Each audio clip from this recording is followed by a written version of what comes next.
Bueno, buenas. Bueno, aquí continuando con nuestro libro, con nuestro club de lectura, vamos a iniciar una nueva obra de lectura que se llama Obras Maestras de Relato Breve. Y vamos a iniciar lo que es con el primer relato, que se llama El cuento del zurdo de Tula y la pulga de acero. Su autor es Nikolai Leskov. Dice que Nikolai Leskov nació 1831-1895. Dice que provenía de una familia de la nobleza de Orel, Rusia. Abandonó sus estudios a los 15 años y se trasladó a Kiev, donde en un principio trabajó como funcionario, pero después prefirió emplearse como guía de viajes, lo que le permitió conocer a fondo las distintas formas de vida del hombre ruso. Sus primeros escritos fueron crónicas costumbristas sobre los colonos que él mismo había encaminado en distintos periplos. Más tarde se trasladó a San Petersburgo y se dedicó al periodismo. Su obra más conocida es la novela breve Lady Macbeth, de la comarca de Mzensk. Sus cuentos fueron publicados en revistas literarias como el antológico El cuento del zurdo de Tula y la pulga de acero, a través del cual brinda un homenaje risueño al pueblo ruso y al arte de contar historias a la manera antigua. Considera a la literatura como un género artesanal en el que las palabras e historias se enlazan. Walter Benjamin, en El narrador, célebre ensayo dedicado a Leskov y el arte de narrar, lo distingue como un maestro de la talla de los autores épicos debido a la importancia de las experiencias orales que transmite. Bueno, vamos a leer el cuento de Nikolai Leskov, que es El cuento del zurdo de Tula y la pulga de acero. Vamos con el capítulo 1. Dice: terminado el Consejo de Viena, el emperador Alejandro Pavlovich le acometió el deseo de recorrer Europa y ver las maravillas que había en los diferentes estados. Estuvo en todos los países y donde quiera que se hallase, llevado de su natural afabilidad, mantenía conversaciones amistosísimas con gentes de toda calaña.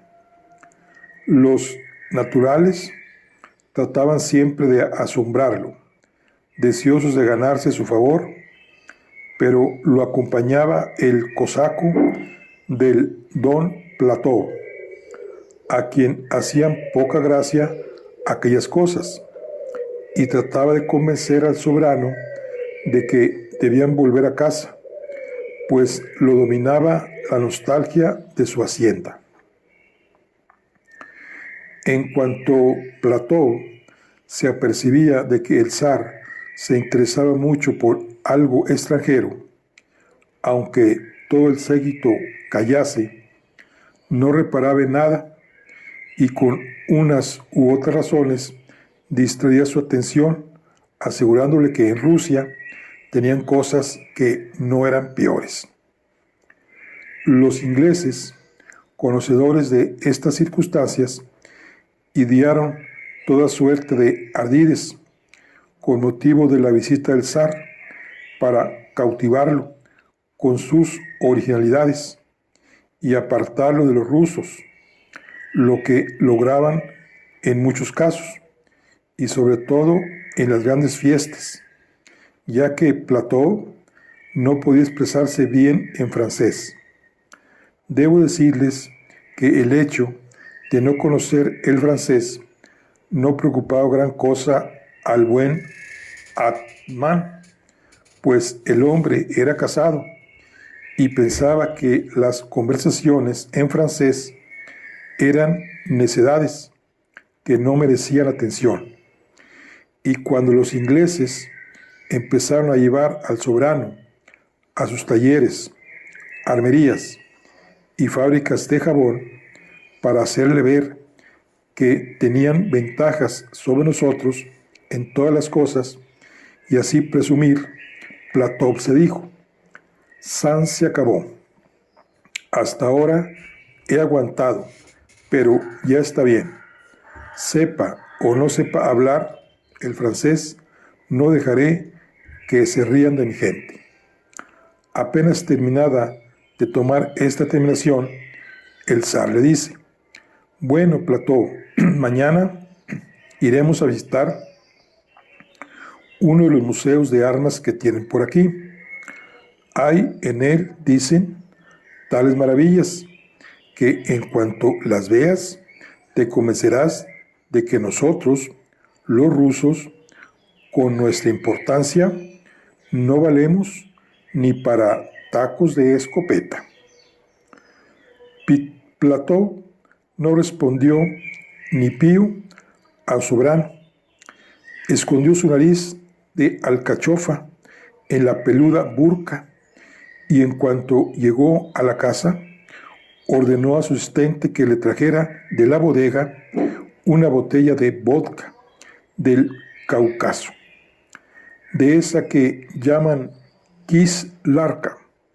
Se echó entre pecho y espalda un vaso capaz de tumbar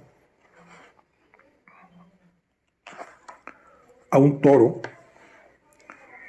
rezó sus oraciones ante el ícono de viaje, se tapó con la burka y armó tal concierto con sus ronquidos que ningún inglés pudo dormir aquella noche en la casa.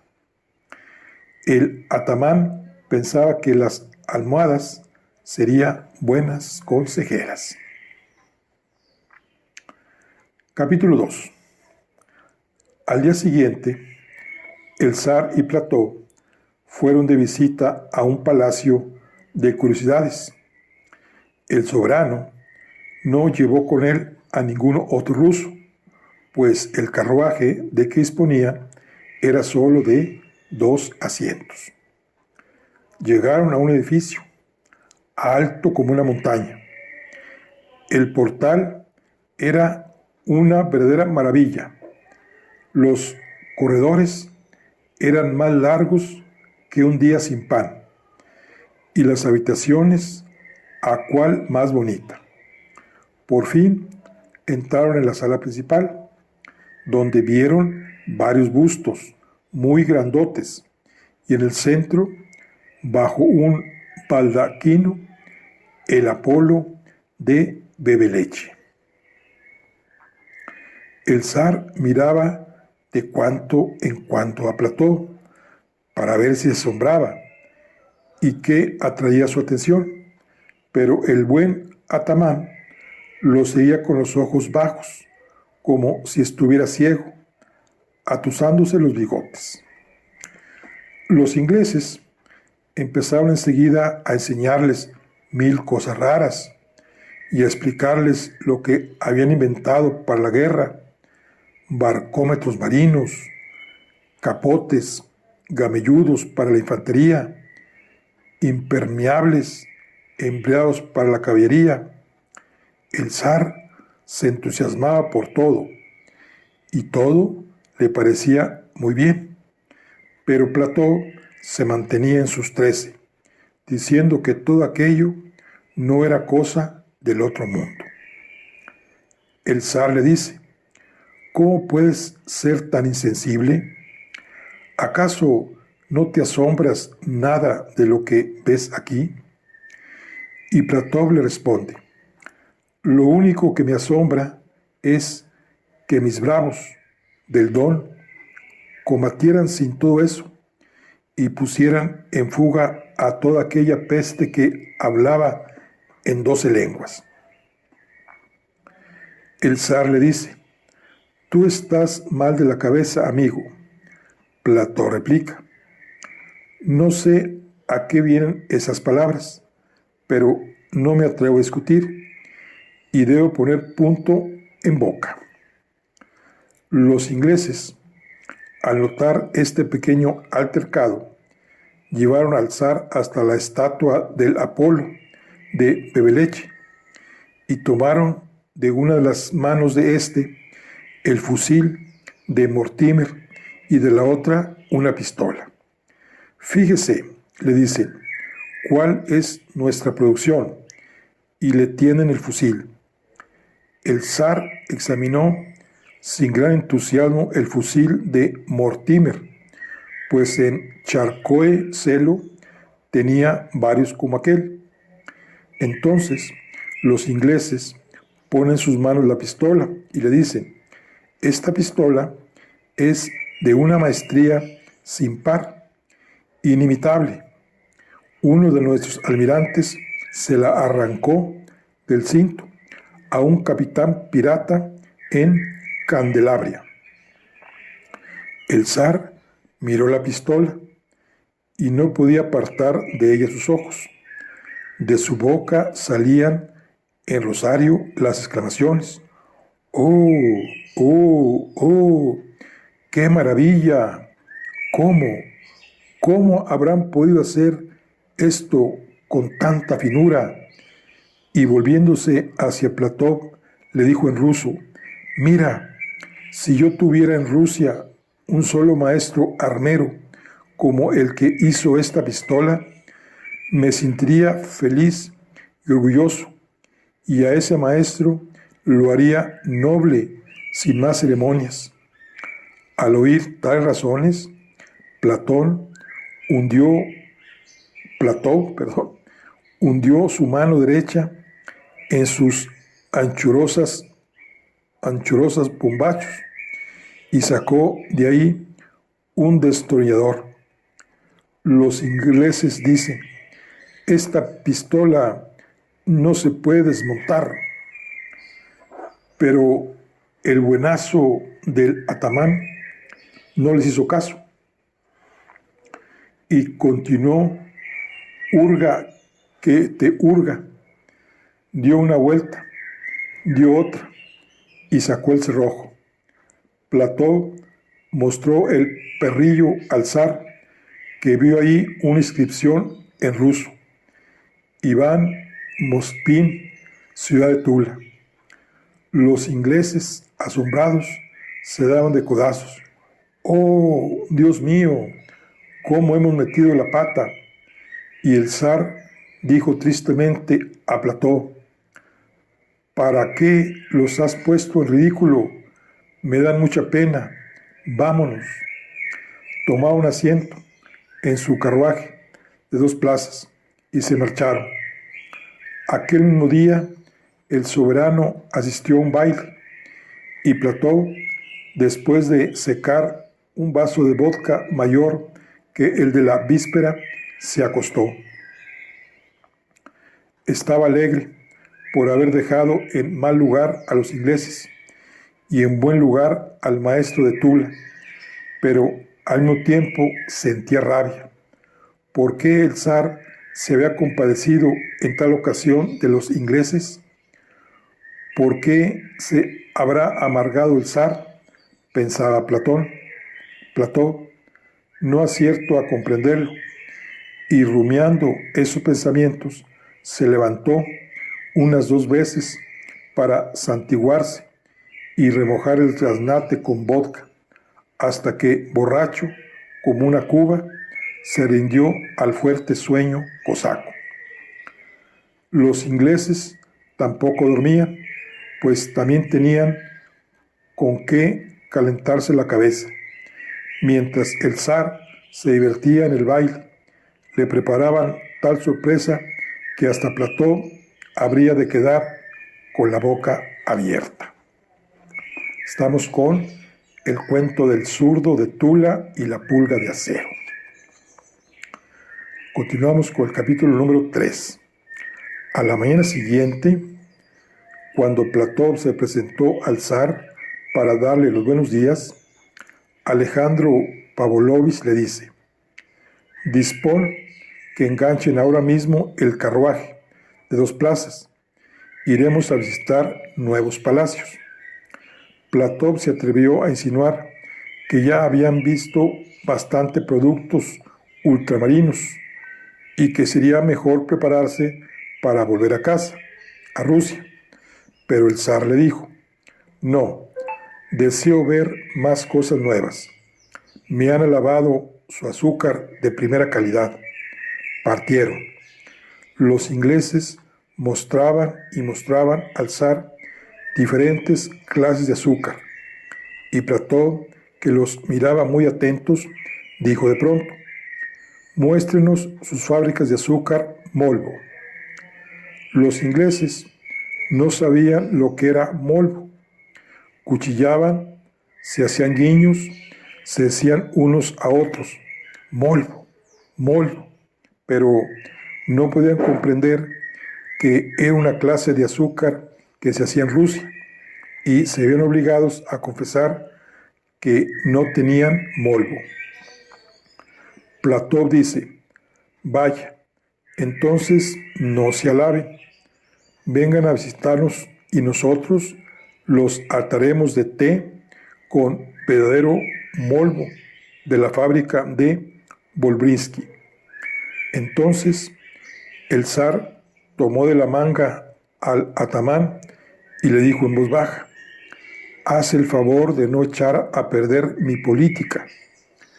Los ingleses invitaron entonces al zar a visitar su último palacio de curiosidades, donde habían reunido minerales, infusorios de todos los rincones del mundo. Había ahí desde la más grande de las pirámides egipcias hasta una pulga pellejera que no se puede distinguir a simple vista. Si bien sus picaduras entre la piel y la carne eran bastante sensibles. El zar fue a visitar el palacio.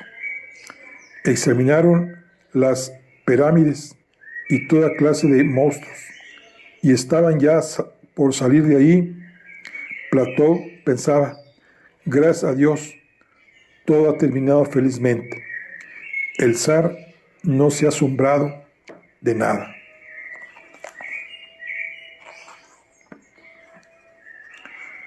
Pero cuando llegaron a la última sala, encontraron en ella unos obreros vestidos con chaquetones, vestones y mandiles, que sostenían una bandeja en la que no había nada. Al zar le extrañó sobremanera que le presentaran una bandeja vacía. ¿Qué significa esto?, preguntó.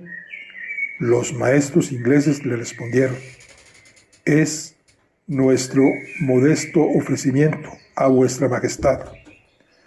¿Qué ofrecimiento es este? ¿No tiene usted a bien ver un granito de polvo?, le dijeron. El zar agudizó la vista, y en efecto, en la bandeja de plata había un granito de polvo de lo más diminuto. Los obreros le dicen: tenga a bien ensalivarse el dedo y póngalo en la palma de la mano. ¿Qué falta puede hacerme esto? No es un grano de polvo, le dijeron, es un infusorio. ¿Vivo? No, le dice, no está vivo. Es de puro acero inglés. Lo hemos forjado en forma de pulga, y el interior lleva una cuerda y un muelle. Tenga a bien dar la vuelta a la llavecita, comenzará inmediatamente a bailar un dancé. El zar Picado de curiosidad, pregunta: ¿dónde está la llavecita? Los ingleses le dicen: aquí está, ante vuestros ojos. ¿Por qué no la veo?, pregunta el soberano. Porque hay que utilizar un microscopio. Trajeron un microscopio y el gran zar vio que en la bandeja, junto a la pulga, había efectivamente una llavecita. Tenga bien coger en la palma la pulguita. En la barriguita tiene un agujerito. Meta en él la llave. Dele 7 vueltas y comenzará a bailar. El zar se vio apurado para coger la llavecita, porque entre el pulgar y el índice de la mano derecha, y más apurado aún para que no se le escapara, tomó la pulga en la otra mano y en cuanto colocó la llavecita, se dio cuenta de que el efusorio empezaba a mover los bigotes y después las patitas, hasta que finalmente saltó de pronto y en un vuelo ejecutó el dancé y 2 veraciones a un lado y una a otro, de manera que danzó toda la cuadrilla en 3 variaciones. El zar dispuso que inmediatamente se entregara 1.000.000 a los ingleses en la moneda que desease, bien fuera en pintachiqui de plata, bien en billetes pequeños. Los ingleses pidieron que se les pagara en plata, pues no conocían los billetes. Inmediatamente hicieron otro de sus trucos. Regalaron al zar la pulga, pero sin estuche. Y sin estuche no se podía guardar ni la pulga ni la llavecita, pues se perderían y las tirarían a la basura. El estuche lo habían hecho de un diamante del tamaño de una nuez, con un hoyito en el centro. No dieron al zar el estuche, porque, según ellos, pertenecía al tesoro, y ahí eran muy serios en cuanto a lo que perteneciera al tesoro, y aunque era para un zar, no se lo podían ofrecer. Platón se enfureció mucho y dijo: ¿qué pillería es esta? Hacen un regalo, reciben 1.000.000 por él y aún les parece poco. Todas las cosas deben llevar su estuche. Pero el zar lo frenó. Haz el favor de callarte. Nadie te dio vela en este entierro. No me eches a perder mi política. Ellos tienen sus costumbres. Y preguntó: ¿cómo hay que pagar por esa nuez en que va la pulga? Los ingleses pidieron 5.000 rublos más. El zar Alejandro Pavlovich dispuso pagar, y él mismo metió la pulguita en la nuececita, y con la pulga, la llave, y para no perder la nuez, la guardó en su tabaquera de oro, ordenando meter la tabaquera en su joyero de viaje, adornado por nácar y espinas de pescado. Luego, el zar despidió con 1.000 honores a los maestros ingleses y les dijo: son los mejores maestros de todo el mundo, y mi gente no sirve ni para limpiar los zapatos. Quedaron muy contentos los ingleses, sin que Platón pudiera decir nada en contra de las palabras del zar. Solo que el atamán cogió el microscopio y, sin decir nada, se lo metió en el bolsillo, pues entre pulga y estuche, pensaba, y dinero, ya nos han costado un ojo de la cara. El zar no supo nada de esto hasta que llegaron a Rusia, y de Inglaterra se marcharon pronto, porque el zar le entró melancolía a causa de los asuntos militares y quiso confesarse con el Papo Fedol en Tangaró. Pocas fueron las conversaciones placenteras que el zar y Platón mantuvieron en el camino, pues lo que el uno creía blanco era para el otro negro. El zar decía que los ingleses no tenían igual en el arte. Platón afirmaba que a los nuestros les bastaba con ver cualquier cosa para poderla hacer, pero que no se les enseñaba como Dios manda. Y explicaba al zar que los maestros ingleses se atenían a otras reglas en su vida, ciencia y alimentación, que cada uno de ellos disfrutaba en absoluto de todas las circunstancias, y por eso había en ellos un espíritu por completo diferente. El zar se hacía el sordo a estas razones, y Platón, en vista de ello, dejó de argumentar. Así pues, viajaban en silencio. Platón se apeaba en cada estación de postas y de rabia se tomaba un vasote de vodka hacia boca con una rosquilla salada y aplicaba la mecha a su pipa de cereza, en el que cabía una libra de tabaco de Sucó, y después, callado como un muerto, se sentaba en el carruaje al lado del zar. Alejandro Pavlovich miraba por una ventanilla y Platón sacaba su pipa con la otra, echando más humo que una estufa. Así llegaron a Petersburgo, pero el zar no llevó a Platón consigo en su visita al Pope Fedot. Tú, dijo al atamán, eres inmoderado en las conversaciones espirituales y fumas tanto que el humo de tu pipa me ha dejado con hollín en toda la cabeza. Platón, ofendido, se acostó en su casa en el sofá de los disgustos y se pasaba en él las horas muertas, fumando tabaco de Sucó sin darse punto de reposo.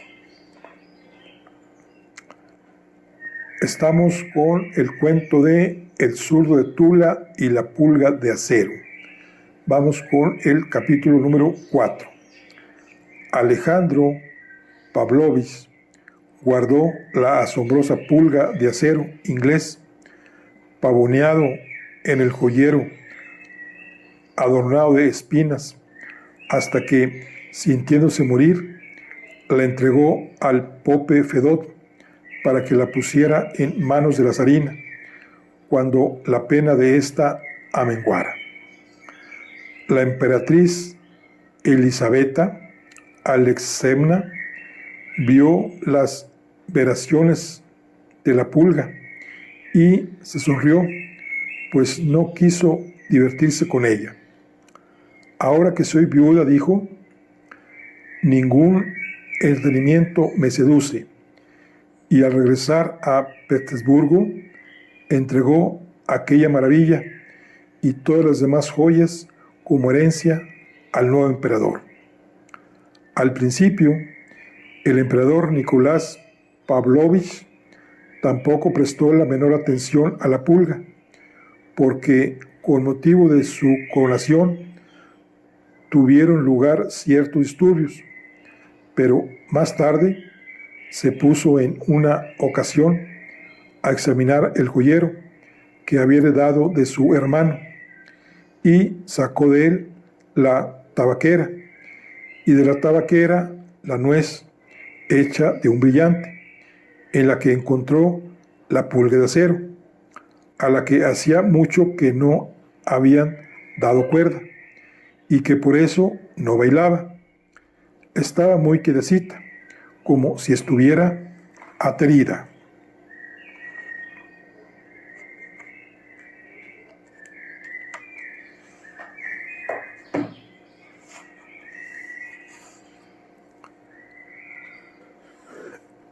El zar no cabía en sí de asombro. ¿Qué cosa es esto? ¿Por qué lo tenía mi hermano tan guardado? Los cortesanos querían botar la pulga, pero el zar les dijo: no, esto debe tener su significado. Llamaron de la farmacia, que está frente al puente de Aniquiquín, al químico que pesaba los venenos en la balanza más pequeña, y le mostraron la pulga. El químico la cogió, se la puso en la lengua y dijo: siento un frío punzante, como el que produce un metal duro.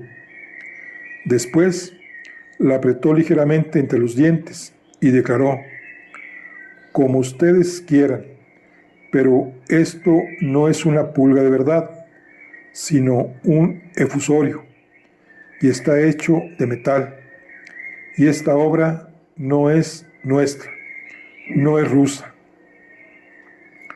El zar dispuso que se averiguara inmediatamente de dónde procede la pulga y cuál era su significado. Los cortesanos se apresuraron a revisar los documentos y relaciones, pero en ninguno de ellos había escrito nada sobre la pulga. Mas, afortunadamente, el cosaco del don Plató aún vivía y hasta continuaba tumbado en su sofá de los disgustos, fumando su pipa. En cuanto se enteró del revuelo existente en el palacio, se levantó del sofá, tiró la pipa y se presentó al zar con todas sus condecoraciones colgadas del pecho. El zar le dijo: ¿qué es lo que quieres de mí, valeroso anciano? Y Platón le respondió: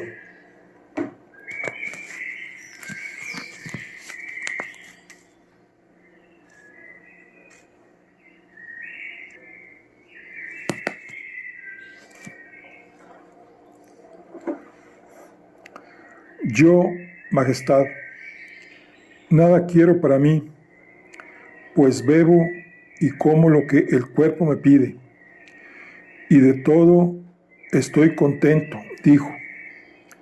Yo he venido a informarle sobre ese infusorio que han encontrado. Fue, dijo, así y así, y ocurrió en mi presencia, en Inglaterra, y con la pulga hay una llavecita. Yo tengo su microscopio con el que se puede ver, y con esta llavecita se puede dar cuerda al efusorio por la barriguita, y el efusorio saltará en el espacio que se desee y hará unas veraciones a ambos lados. Le dieron cuerda y la pulga comenzó a saltar. Platón dijo: cierto es, majestad, que es un trabajo muy delicado e interesante, pero nosotros no debemos asombrarnos con todo el entusiasmo de nuestros sentimientos, sino que debemos hacer que la examinen los rusos de Tula o de Sesterbek. Entonces Sestroquies se llamaba Sesterbek, para ver si los maestros de aquí pueden superar ese trabajo, para que los ingleses no se jacten de estar por encima de los rusos. El zar Nicolás Pavlovich tenía gran seguridad en su gente rusa y no le gustaba ceder ante ningún extranjero, por lo que le dijo a Platón: Bien hablas, valeroso anciano, y te encomiendo llevar a cabo esa prueba. De todas maneras, esa cajita no me hace falta ahora, pues tengo otros cuidados. Tómala y no vuelvas a tumbarte en tu sofá de los disgustos. Ve al don apacible y entra en conversaciones amistosísimas con mis cosacos respecto a su vida, fidelidad, gustos y disgustos. Y cuando pases por Tula, muestra a mis maestros de ahí este infusorio, y que ellos se calienten los sesos con él. Diles de mi parte que mi hermano se admiraba de estas cosas y que ponía por las nubes a las gentes extranjeras que la hicieron, pero que yo tengo confianza en los míos, que no son peores que nadie. Ellos darán oído a mis palabras y algo harán. Bueno, aquí concluimos lo que es el capítulo 4. Estamos con el cuento de El zurdo de Tula y la pulga de acero. Bueno, aquí concluimos lo que es la charla de Ledoy. Nos vemos en la siguiente. Hasta luego.